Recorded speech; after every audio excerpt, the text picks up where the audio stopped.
अपना मन कैसे बनावे। परमात्मा कहते हैं पक्षी घाला आलना तरवर छाया देख, गर्भ योनि के कारण मन में किया विवेक। कि एक पक्षी ने घोंसला बनाया किस उद्देश्य से कि उसमें बच्चे पैदा करूंगा, और जब वो बच्चे पैदा हो गए, अंडे हो गए, फिर वो बच्चे बन गए, घोंसला कीता वो अब सैर सपट्टे में। तो ये मकान क्या है? ये तो एक घोंसला है अपने इस भक्ति रूपी बच्चों को अपना पूरा करके यहाँ से चलेंगे। परमात्मा कहते हैं कि आपकी भावना कैसी होनी चाहिए इस मकान, घर, कोठी और यहाँ की संपत्ति में। जैसे पक्षी बन रम्या और संध्या ले विश्राम, प्रात समय उड़ जात है सो कहिए नी काम।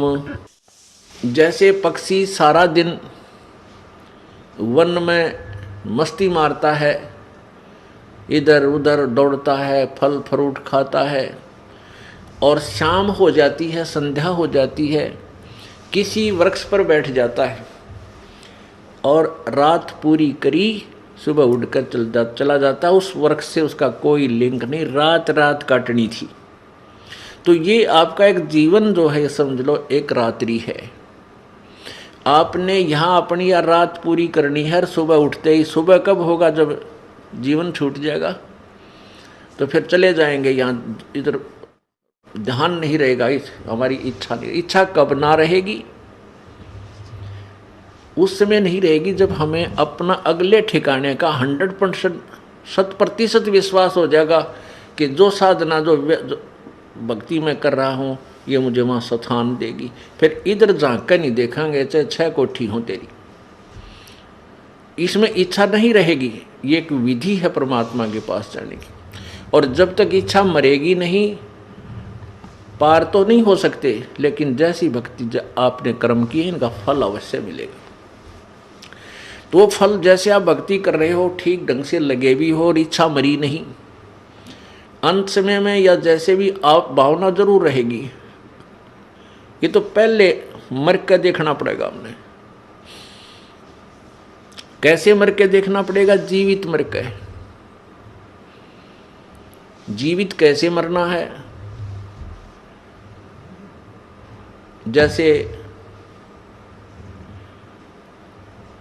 आप काम छोड़, आप यहाँ आते हो भक्ति परमात्मा की सत्संग सुनने के लिए, तो एक विचार बना हुआ मन में कि इस जीवन का सफ़र, इस जीवन का एंड, अंत ना जाने कहाँ हो जा।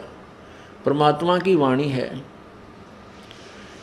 कबीरा कहाँ गर्भियो ये काल गह कर केश, ना जाने कित मारेगा तुझे के घर के परदेश। इस बात ने याद रखे कि ना जाने ये काल तेरे बाल पकड़ के खींच कर ले जाएगा, और ना बेरा कित मारेगा परदेश में या घर मरेगा, नो बिना बेरा तेरी मृत्यु कहाँ होगी। अब बहुत से उदाहरण हैं, उनको याद करके डर लगना चाहिए भगत को। अब ताजे ताजे उदाहरण बहुत हैं इस तरह की जो मृत्यु होती है। हरियाणा के 2 कैबिनेट मिनिस्टर थे अभी 4 वर्ष पहले, 4.5 वर्ष पहले, और शपथ लिए उन्हें भी मेरे ख्याल 10 से 5 दिन हुए थे, और बहुत पैसे वाले थे, और एक मिनिस्टर, और उसकी क्या तमन्नाएं थी, एक ही हेलीकॉप्टर में दोनों की मृत्यु होगी। अब आगे क्या हुआ वो तो प्रभु जाने। उसके बाद अभी तुरंत मध्य प्रदेश के एक, वो आंध्र प्रदेश के मुख्यमंत्री जी हेलीकॉप्टर में पता नहीं कहाँ मृत्यु हुई, और 3 दिन के बाद उनकी के शव का पता लगा वो वहाँ पड़ा है। तो पुण्यात्माओं, इसको अब भक्तों को ये नो जीवित मरना पड़ेगा। कि आप जब सत्संग या भक्ति की तरफ चलते हो, भगवान का भजन करना चाहते हो, तो जीवित मरना होगा। आप जब सत्संग की तरफ चलते हो, गुरुदेव के यहाँ आते हो 1 दिन 2 दिन के लिए, तो आपसे घर उस समय छूटेगा जब आप जीवित मर जाओगे। ये सोच लेना कि आज मैं मर गया और 2 दिन के लिए आपकी मृत्यु, मान लीजिए मृत्यु तो होनी है, ये तो अंडरस्टूड है, यूनिवर्सल ट्रूथ है, ये तो बिल्कुल सच्चाई है, मृत्यु होगी। और इसका ये भी नहीं पता कब हो जाए। और यदि भक्ति पूरी ना हुई, हम धर्म कर्म कोई बना नहीं, तो वो जीवन व्यर्थ गया, चाहे लाख वर्ष जी ले। तो ये सोच ले कि भाई आज मैं 2 दिन खातिर मर गया। अगर परमानेंट मर जावा, सदा के लिए मर गया, मृत्यु होगी, तो फिर कौन करेगा उस काम को जिसके लिए तो भक्ति नहीं छोड़ना चाहता। ये सोचता है कि मेरा कार्य बिगड़ जाएगा, मुझे हानि हो जाएगी, और परमानेंट मर गया, फिर क्या होगा? फिर तो उसको आके संभाल ही नहीं सकता। 2 दिन के लिए मर ले, अब मर गया मतलब भाई चलो, चाहे कुछ भी नुकसान हो पीछे, और वापस आकर के उस नुकसान जो हो, वैसे तो परमात्मा नहीं होने दिया करते। जब दृढ़ विश्वास होगा, आप खड़े हो जाएंगे, आपके घर के सारे काम को संभालेंगे। परंतु आप ये सोच कर चलो कि आज मेरी मृत्यु होगी, 2 दिन मर गया मैं, 3 दिन के लिए मर गया, तो वापस आकर कम से कम उस बिगड़े हुए ने फिर ठीक तो कर लेंगे, और फिर साथ भगवान की पावर होगी, भगवान की शक्ति हमारे साथ होगी, तो वो और शीघ्र ठीक होगा। आपको मान ले 10,000 का नुकसान हो गया, और जब भगवान पर विश्वास है और भक्ति मार्ग पर आप दृढ़ हो, आपके मन मानो 50,000 का लाभ कर दिए भगवान। तो इसीलिए तो परमात्मा तलाश करते हैं। और जब परमात्मा हमारे कैसा घसियारा हो, तो फिर उसने क्यों तलाश करें? क्या आवश्यकता है फिर उसके पीछे दौड़ धूप करने की? इसलिए ढूंढते हैं कि हम उसके लिए नहीं, अपने कल्याणार्थ। कितना दयालु है भगवान, कल्याण हम अपना करावें, वो हमारे घर के बच्चों की रखवाली वो आप करे। कितना दयालु है। हम घर पर बैठे रहें और सारा नुकसान हो जाए, जब क्या कर ले। जींद में एक पूरा परिवार गर्मियाँ के दिन में ऊपर सोवा छत पे, नीचे ताला तोड़ के 5 लाख का सामान निकाल ले गए, बर्तन भी उठा ले गए, सुबह रोटी पाउंड आटा भी कौन पाया। बताओ, तो सारा परिवार वहाँ था और खूब रखवाले थे, ईब कर ले क्या करेगा। तो पुण्यात्माओं, इन पॉइंटों को अपने पल्ला गांठ ला लिया करें। जब ये भक्ति होगी ना, बालका का खेल नहीं है ये। और परमात्मा कहते समझा है तो सिर धर पाऊं और बहर नहीं रे ऐसा दाओ। जब तेरे आगे समझ में कि तो काम करे, पीछा छूटेगा। इस जन्म में कर ले, चाहे किसी और जन्म में कर लिए, कभी मनुष्य जीवन मिला, ये तो आपने करना पड़ेगा, या ट्रेनिंग, यो कोर्स पूरा करना पड़ेगा, और फिर सदा के लिए सुखी होंगे। अपना एक सतलोक स्थान है, वो शाश्वतम स्थानम। गीता जी अध्याय नंबर 18 के श्लोक नंबर 62 में गीता ज्ञानदाता कहता है कि अर्जुन, तू सर्व भाव से उस परमेश्वर की शरण में जा, उसकी कृपा से ही तू परम शांति और शाश्वतम स्थानम, यानी उस सनातन परम धाम को प्राप्त हो जाएगा।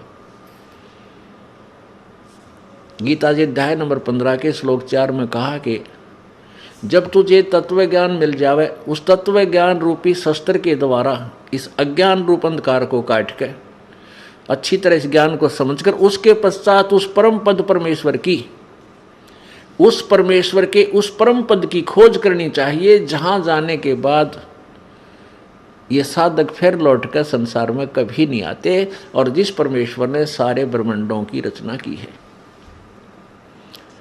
और गीता ज्ञानदाता कहता है कि मैं भी उसी की शरण हूं, वो वही पूजा के योग्य है। और अपने विषय में गीता ज्ञानदाता 4 अध्याय के 5वें श्लोक में कहता है कि अर्जुन, तेरे और मेरे बहुत जन्म हो चुके हैं, तू नहीं जानता, मैं जानता हूं। गीता अध्याय नंबर 2 के श्लोक 12 में कहा कि अर्जुन, ये मत समझ कि ये राजा लोग तू और हम अभी वर्तमान में हैं, अब हम पहले भी जो जन्मे थे और आगे भी होंगे। इससे सिद्ध है कि गीता ज्ञान दाता वो स्वयं भी नाशवान है, जन्म मृत्यु होती है। गीता जी अध्याय नंबर 4 के श्लोक नंबर 9 में गीता ज्ञानदाता कहता है कि मेरे जन्म और कर्म दिव्य हैं, अलौकिक हैं। जन्म तो होता है लेकिन वो कुछ अलौकिक है। और गीता जी अध्याय नंबर 10 के श्लोक नंबर 2 में गीता ज्ञानदाता ब्रह्म अर्थात काल बोल रहा है श्री कृष्ण जी के शरीर में।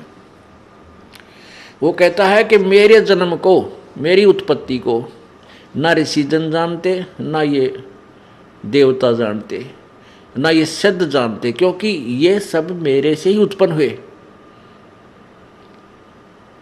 अब इससे सिद्ध हो गया कि गीता ज्ञानदाता का जन्म तो हुआ है, लेकिन ये ब्रह्मा विष्णु महेश आदि देवता और ऋषि नहीं जानते, क्योंकि इसकी संतान है। अब पिता की उत्पत्ति को संतान नहीं बता सकता, दादाजी बतावे, उसकी डेट ऑफ बर्थ भी बता देगा। ऐसे ही पूर्ण परमेश्वर परम अक्षर ब्रह्म कबीर भगवान ने आकर के इस काल भगवान की ब्रह्म की उत्पत्ति, इसका डेट ऑफ बर्थ भी बता रखा है हमारे को।